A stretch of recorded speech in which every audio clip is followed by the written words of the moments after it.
Hey folks, you've come across from the Fault Finder app. I'm Craig Luthwaite. I'm the PGA golf professional who designed the app. And you've clicked on the fault that is topped. That's when you hit the top of the ball, basically rolls along the ground, kills a few worms. Well, you probably think you've lifted your head. Everyone tells you to keep your head down, watch the ball. Well, it's not really that, so let me enlighten you now. So one of the faults, fault number one that I mentioned, is that you've hit too early. So imagine skimming a pebble over water, making it skip, skip, skip like that. If you release that pebble there, that's too early, and that's not going to get the result you're looking for. So watch it, you kind of get out the way, wait, release the pebble. Notice I didn't go forward, because that pebble's going down into the water, not skipping anyway. So I'll just show you again. Wait, get out the way, wait, skip. So topping is if you release that too early. It gives you a very, very sort of shallow approach. If you've reached the bottom too soon, catch the ball on the way up, yeah, topped. And then you get the whole stay down thing. That doesn't work. No. So I did clear this, but I'm going to say it again. It's not a forward move, because you're going to then end up getting flippy with the hands and hit it even earlier. So you try wait, but you do that. No, that's not going to work. Alright, so think of that pebble skimming action, wait for it, release it, no tension, because hopefully you wouldn't be tense throwing. You've got to relate it to that. Freedom. Now, there's quite a big fault number two. It's called early extension.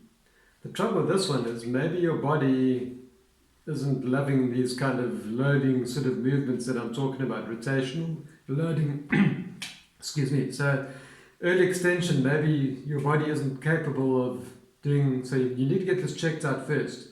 So there's a MyTPI, Typist Performance Institute. You can get on there and just check. There's some little things you can do to see if your body can cope even with this sort of thing.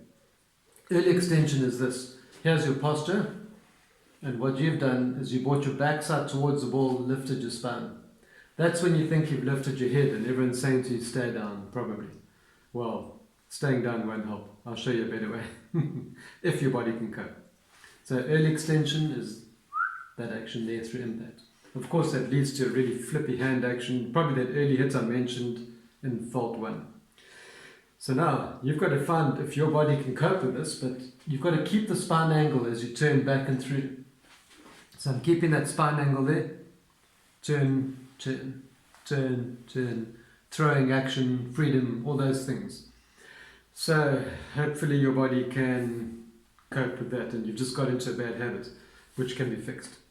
So you put your backside against a bench or something, and you swing, touching that bench with your backside as you turn, so that you don't move away from it.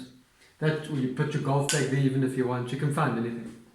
A nice drill to do is this one, and then you touch your backside onto a bench or whatever, and you turn, and look at that tilted, I haven't gone forward. Okay, so these are things that you can fix. Early extension is a nightmare, really. So hopefully that's not what you're doing. Okay, let me just check number three here. Number three I've kind of touched on, fault three, is that you're coming in too shallow.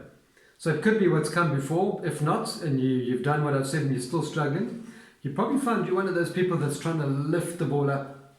So you're quite a good golfer maybe, but you just feel like you're just trying to hop it up, which is the wrong thing. So if I swing back in all good positions and then I try and lift it up, I'm going to hang back too much now. So that's going to bring you into a much shallower approach. And for a driver, that's not the worst thing, I guess, but I mean, you run the risk of topping the shot if it's overdone, and with an iron especially, you're probably more likely. So that sort of hanging back, trying to lift a ball, disconnected, not the greatest thing. What you're looking for, Hogan said he felt there's like an elastic from the butt of the club to his hip, and as he turned, that's coming with. There's not a disconnection, hanging back, trying to lift the thing up. But there's certainly not that move. No. Alright, so those are the three main reasons for topping. Just don't forget the other things. If you're ahead of the ball at address, well, you're already on your way to that sort of thing. If your arms are locked, someone says to you, straight left arm, and you're locking them, you're a candidate for topping the ball. If you're trying to smash the ball, again, you're going to hit it too early probably, or get ahead of it, which is like a lunge. So it's all about rhythm, relaxation, freedom. Give the club a chance to have centrifugal force doing its thing for you, man. You can fix it. Go for it. Cheers.